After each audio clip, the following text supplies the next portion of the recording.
Isang magandang araw po ng Sabado sa ating lahat ng nakikinig sa ating Facebook Live, Bukal ng Buhay SDA. At ngayong araw po ay magkakaroon tayo ng panibagong topic about sa health discussions natin ngayon para sa ating health lecture. And ngayong araw po ay nagpapasalamat po kami sa unfailing support ng ating mga kapatiran at ganoon din po sa pagsiserve sa ating ministry sa Bukal ng Buhay SDA.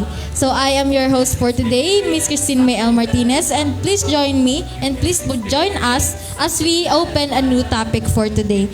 So, ang ating pong topic or ang ating pong program ngayon sa ating health ministry ay the fruit of the Holy Spirit. So, ano po kaya ang panibagong mga topic na ating mabubuksan ngayong araw? So, binabati ko po ulit lahat ng nanonood sa ating Facebook Live. I-share, i-like nyo po at ganoon din po atin pong i-follow ang ating Facebook page. So, bago po tayo mag-start, ay magkakaroon po muna tayo ng short opening prayer na ipagkakaloob sa atin ng isang guest na si Sister Sandra Velasco. Let's pray. Dakilang Diyos na makapangyarihan po sa lahat, Ama, pinupuri ko po namin sa araw na ito. Dalangin po namin, Ama, na ang banal na Espiritu ang siyang manguna sa amin. Bigyan ninyo kami, Ama, na makalangit na karunungan at buksan ninyo po ang aming puso't isipan sa mensaheng maririnig namin, Panginoon. Ama, nagpapasalamat po kami sa blessing ng Sabat. Gayon na rin, Ama, sa patuloy na pag-iingat sa amin sa buong isang linggo. At gayon na rin, Ama, sa opportunity na makapagpapit sa inyo. Maraming salamat, Ama, sa mga pagdinig ng aming mga hiling at dalangin. Ito ang aming samutingin sa matamis na pangalan ni Jesus. Amen. Amen. So, ngayon pong araw ng Sabado ay bago po tayo mag-open ng panibagong topic at ng panibagong lecture, ay magkakaroon po muna tayo ng isang special song na ihahandog sa atin ng ating kapatiran at ito po ay magmumula sa Arrogante Family. So, habang po natin sila hinihintay, ipapakilala ko po muna ang ating mga guest ngayong araw para sa ating health lecture. Ang akin pong katabi ay si Sister Ea Navarro, Shea Navarro. So, kamusta ka ba ngayon, Sister? Okay naman po, Sister Christine. Yan. So, kasama din po natin si Sister Sandra Velasco. So, naging guest na po siya natin nakaraan. Kamusta ka, Sister Sandra? Ayos lang po, Sister. Yan. So, ayos na ayos. Masaya ba kayo ngayon? Araw ng Sabado? Yes. Masaya. Yes. So, ano bang nararamdaman natin ngayon? Kabado ba tayo? Yan. So, hindi naman po yun mawawala, ano. So, ngayon po ay welcome na po natin ang magbibigay sa atin ng isang magandang awitin, ang Arrogante Family.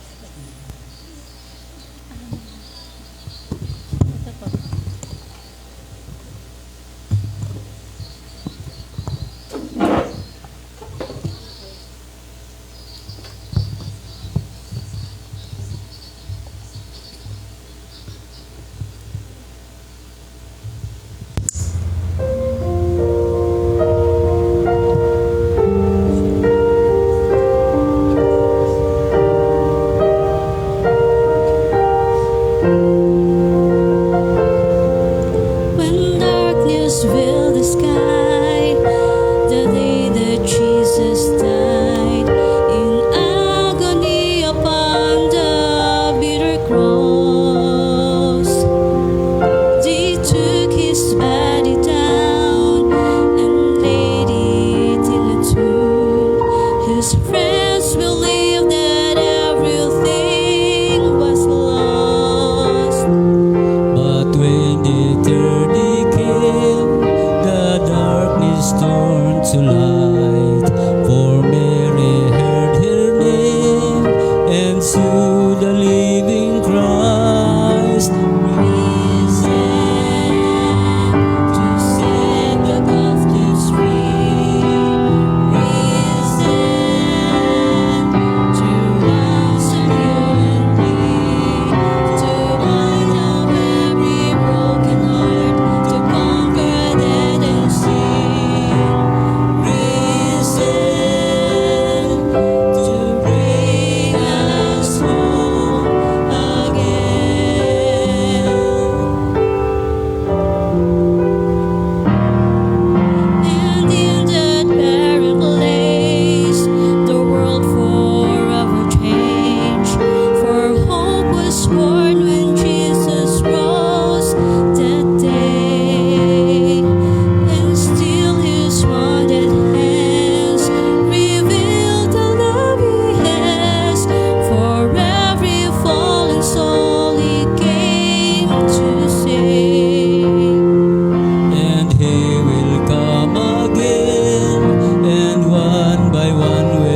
So ayan, amen po sa isang napakagandang awit na ipinagkaloob sa atin ng Arigante family. Thank you po.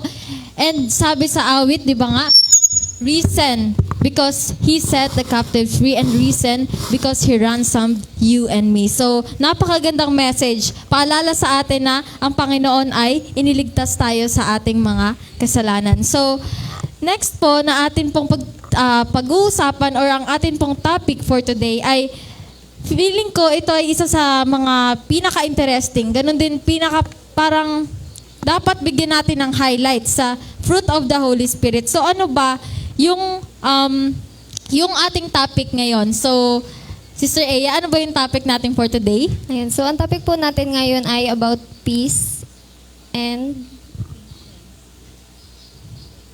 Yan. So, ang ating pong topic for today ay ipagkakalob sa atin ng ating guest na peace and patience. So, peace. So, ito ay nagsisimula sa mga peace. So, ang atin pong pag-uusapan ngayon is kung paano natin ma-apply ang peace and patience as fruit of the Holy Spirit sa ating personal na buhay at ganoon din sa ating spiritual na buhay. So, first question is, ano ba ang peace para sa iyo, Sister Aya?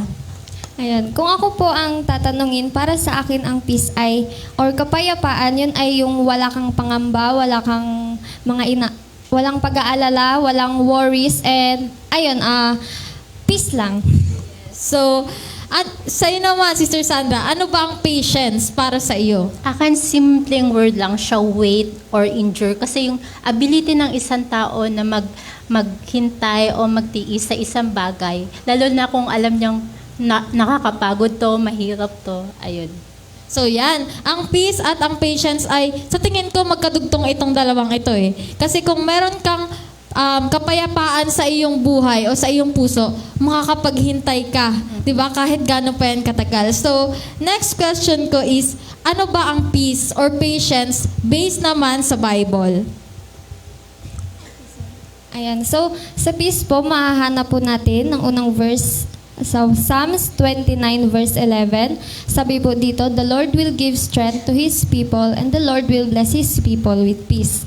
Sabi naman sa second verse na makikita sa Romans 5 verse 1, peace comes as a result of being justified by faith in our Lord Jesus Christ. So sa madaling sabi po, ang peace ay makukuha talaga natin una-una sa Panginoon. Siya po yung magbibigay sa atin and magkakaroon tayo ng peace by faith din sa Kanya. So yan, Sister Sandra, ano naman ba ang patience based sa ating Holy Bible? Unang verse is matatagpuan natin sa James 1 verse 3. Ang sinasabi doon, knowing this, that the trying of your faith worketh patience.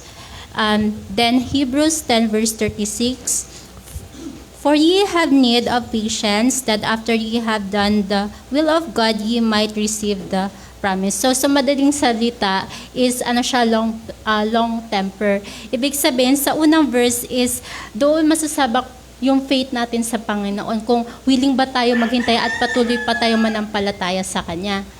Then, ang next is Hebrews. So, kailangan natin ng patience kasi yung promise ng Panginoon, which is buhay na walang hanggan, is kailangan natin maghintay pa or magtiis pa kung gaano man kahirap yung dumating sa buhay natin.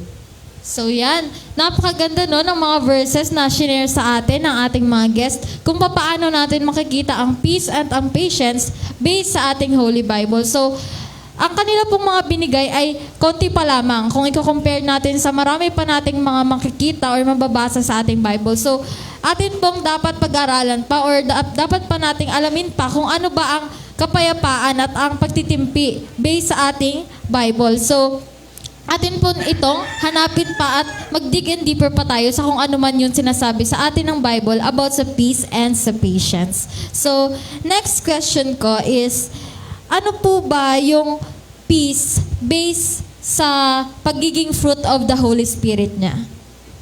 Ayan. So, magbibigay po ulit ako ng verse. Makikita po natin ito sa Matthew 11 verse 28 and 29. Sabi po dito, come to me, all you who labor and are heavy laden, and I will give you rest. Take my yoke upon you and learn from me, for I am gentle and lonely in heart, and you will find rest in your souls. So, sabi po dito sa verse na ito is, kapag meron po tayong mga problema or dinadala, mga burdens, lapit lang po tayo sa Panginoon at siya ang magbibigay sa atin ng rest. Ayan, you will find rest for your soul. So, ang Panginoon po ang magbibigay sa atin nun. Basta lapit lang po tayo sa Kanya. In case na dumating tayo sa mga panahong ayun, puro tayo trials and problems na feeling natin is hindi na natin kakayanin.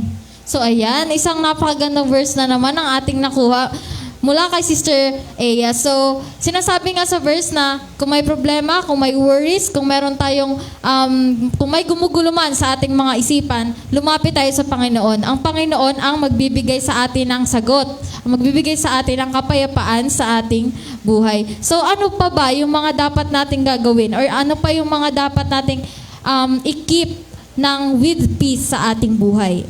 Ayan, so marami po, about keeping peace po, meron po tayo ditong una, with God, with yourself, at home, at church, and with others. So, unahin po muna natin yung keeping peace with God.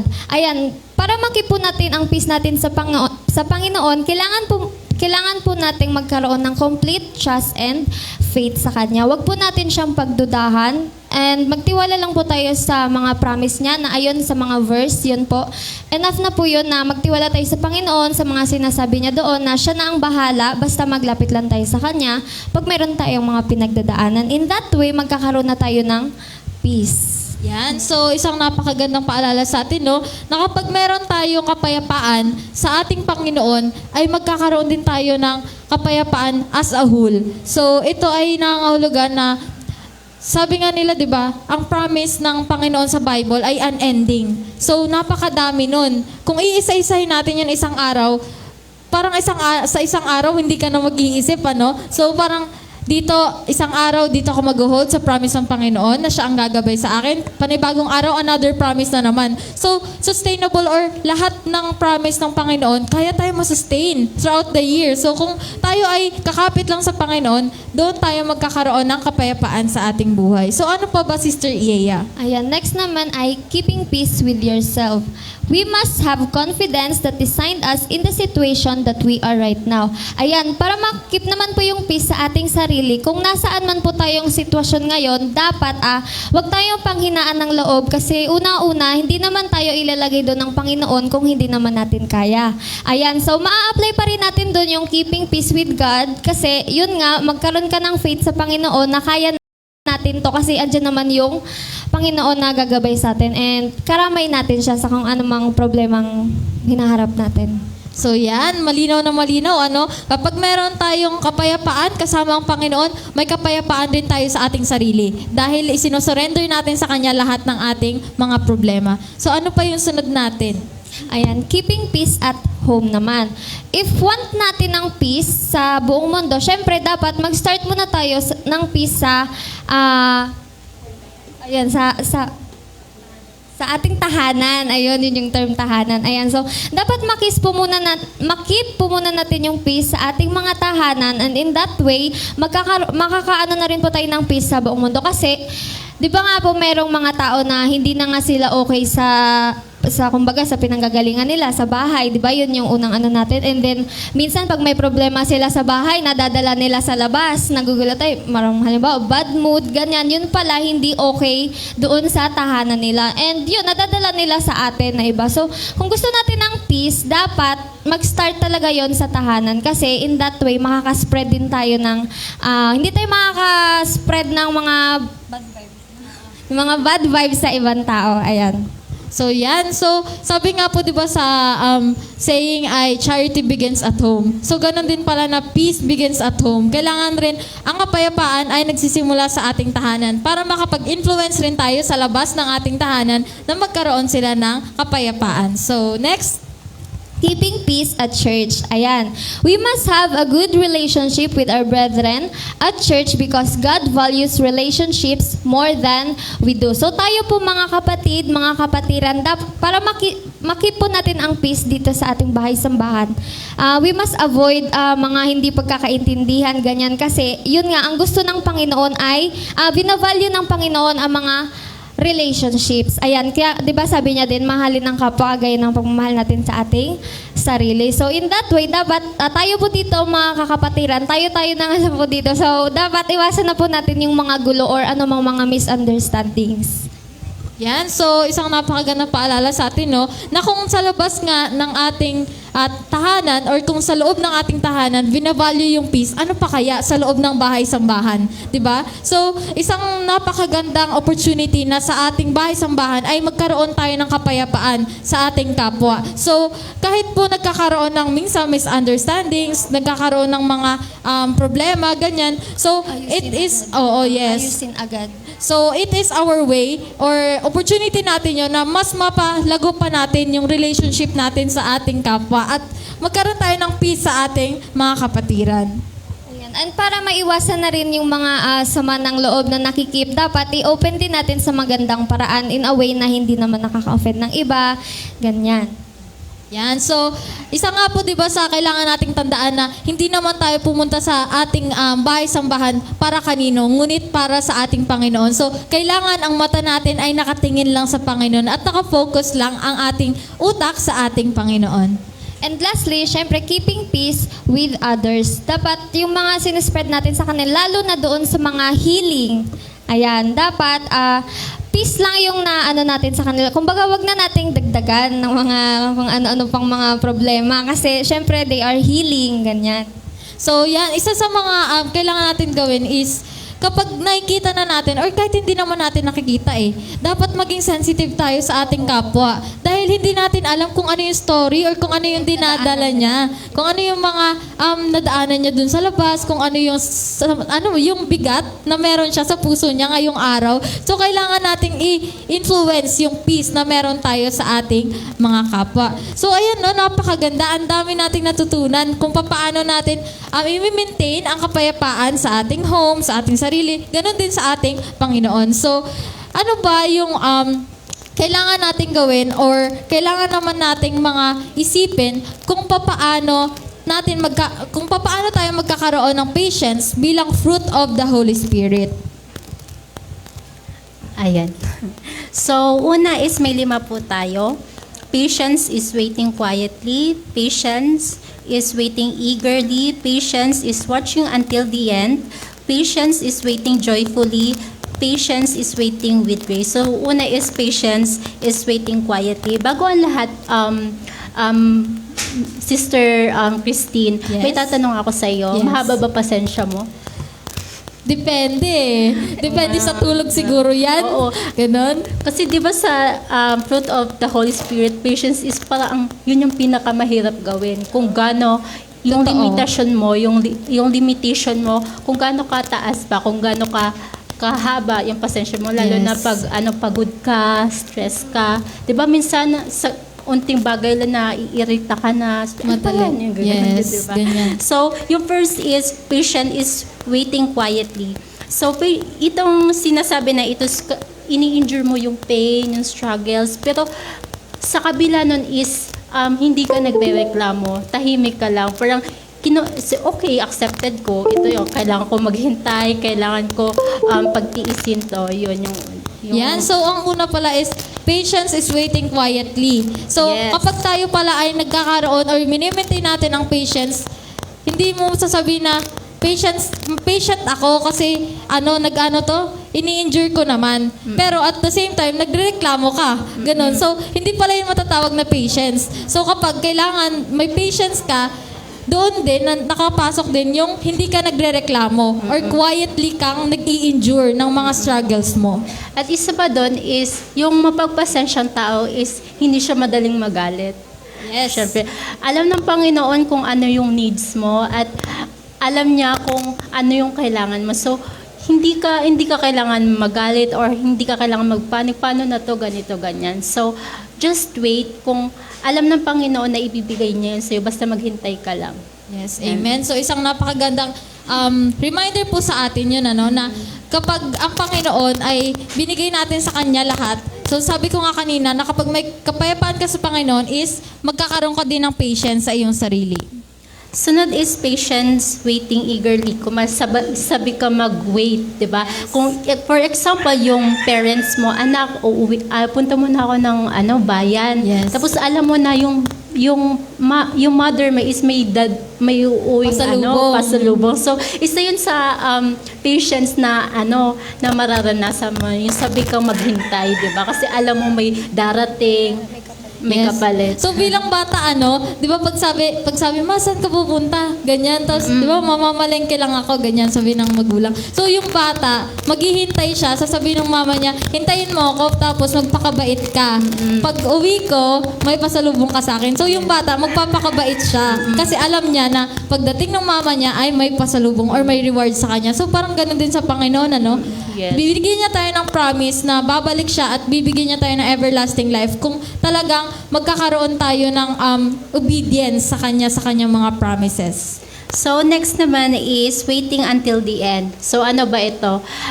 For example is, nag-take ka ng course na doctorate ganyan. Kung ano man special, di ba mahabang years na yon.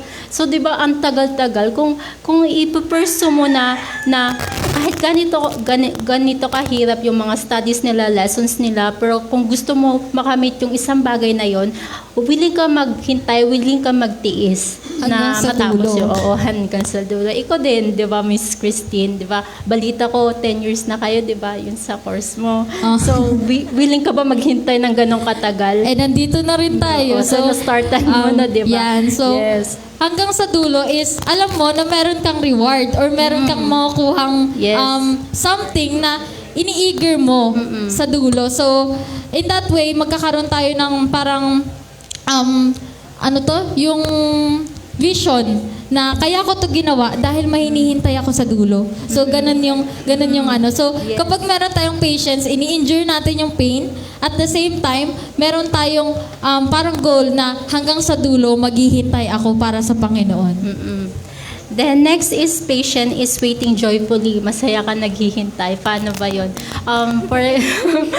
For example, is sabi ng parents mo is, anak, mag-ano ka, pag na-perfect mo to yung exam mo, may reward ka sa akin. So, yung anak naman tuwan-tuwa mag-sagot na exam. Pag na-perfect ko to, at total, alam ko rin naman to lahat, may reward ako kay mama. Parang, yun yung mararamdaman, yung saya ka, naghihintay ka na, na, yung reward na matatanggap mo. Parang, yun, parang magkakaparehas lang din sila. Yes. So, maganda example yun na parang naghihintay ka pero masaya ka. May saya sa puso mo, hindi yung saya na panglabas So, katulad din sa pag nagliligawan yung binata at yung dalaga. Yes. So, yung binata is naghihintay siya para sa sagot ng dalaga. Pero masaya siya. Nararamdaman niya na Oo. kasi nasasagutin na siya. Oo, dahil sabi niya may chance tayo dito. Sabi niya ganun. So, masaya siya habang naghihintay. Ini-enjoy niya yung phase or yung mga processes na pinagdadaanan niya. So, ano pa ba yung last natin? Patient is waiting with grace. Patience na may biyaya. Naghihintay ka ng biyaya. Ano ba tong biyaya na to? Kumbaga, ito yung promise ng Panginoon sa atin. Ano ba yung promise ng Panginoon sa atin? Is buhay na walang hanggan, di ba? So, kailangan natin maghintay ng, kahit sabi na nga ng lolo natin na malapit na magdating ang Panginoon, pero hanggang namatay na siya, wala pa rin yung Panginoon. So, oo. So, ayun, hanggang sa alam natin sa sarili natin, kung kung maabutan man tayo ng Panginoon, na alam natin yung biyaya na ibibigay natin, biyaya na ibibigay niya sa atin. Yan. So, isang napakagandang mga points na binigay sa atin ni Sister Sandra na kapag tayo ay naghihintay, meron tayong grace, meron tayong joy, meron tayong until the end, waiting until the end. So, marami pa siyang nabanggit. So, in that way, ay yung peace at yung patience na magkaroon tayo sa ating buhay is nasasabuhay pala natin yan as the fruit of the Holy Spirit. Kung naghihintay tayo na kasama ang Panginoon, kung nagkakaroon tayo ng kapayapaan kasama ang Panginoon, ay makikita pala sa atin ang fruit of the Holy Spirit. So, yun po ang ating mga dapat isaalang-alang bilang isang Kristiyano or bilang isang tao na nabubuhay sa mundo na naghihintay sa pagbabalik ng ating Panginoon. So, meron po ba kayong mga gustong idagdag bago natin i-close? So, i-share ko lang po yung i-ask natin yung Panginoon ng patience and peace na kung saan is malalampasan natin yung struggles, yung trial, yung pain sa ating buhay. At ay lagi lang natin sa puso't isipan natin yung Panginoon. Kasi yung pagmamahal na ibinibigay niya sa atin is buhay na walang hanggan, walang kapalit. Yan. So, amen po. So, sabi nga po doon is prayer is the key. Yes. So, lahat ng ating mga gustong hilingin sa ating Panginoon, ipag-pray natin. Hilingin natin sa Panginoon. Yun lamang ang ating kailangan na gawin. So, bago po kami magtapos, babasahin ko po muna ang Romans 8 verse 26. But if we hope for what we do not yet have, we wait for it patiently. In the same way, the Spirit help us in our weakness. We do not ought to pray for, but the Spirit Himself intercedes for us through our wordless groans. So, sabi nga po dun sa verse na kapag tayo ay nagkakaroon ng hope or meron tayong mga gusto na makamit, na hindi pa natin nakakamit sa buhay is kailangan nating paghintayan ito ng patiently at ng ating puso na may peace. So, yun po ay kailangan nating sa buhay at ganun din, naririnig tayo ng Panginoon sa ating mga prayers. Ganun din kahit yung prayer natin silent lang, yung wala tayong pinapagsabihan, walang ibang nakakaalam, kundi ikaw lang at yung Panginoon. Naririnig pala yun ng Panginoon. So, sa tingin ko po ay hanggang dito na lang ang aming health discussion patungkol sa ating fruit of the Holy Spirit na peace at patience. Sana po ay marami kayong natutunan at marami tayong napulot na ideas kung paano natin i-apply ang fruit of the Holy Spirit na peace at patience sa ating buhay. So, muli po ay ini-invite po namin kayo na tumutok sa ating Bukal ng Buhay SDA. I-watch po, i-share at ganoon din po, mag-subscribe din tayo sa YouTube channel ng ating Bukal ng Buhay. So, maraming salamat po sa pag-join sa aming discussion sa ating health lecture for today. And bago po tayo mag-stop or bago po tayo huminto sa ating discussions, magkakaroon po muna tayo ng short na closing prayer na ipagkakalob sa atin ni Sister Aya Navarro. Tayo po lahat ay yumuko para sa ating panalangin. Ang banal ng pangkapangyarihan ka po sa lahat, pinupuri ka po namin, pinapasalamatan sa inyong patuloy na pagbibigay sa amin.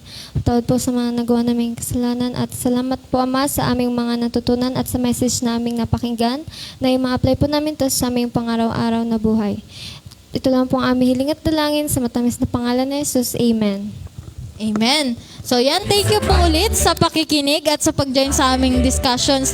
Ngayon po muli ay binabati po ko namin kayo ng isang magandang Sabado at sana po ay samahan niyo pa po kami sa amin pong mga discussions sa mga susunod pa na Sabado dito po sa Bukal ng Buhay SDA.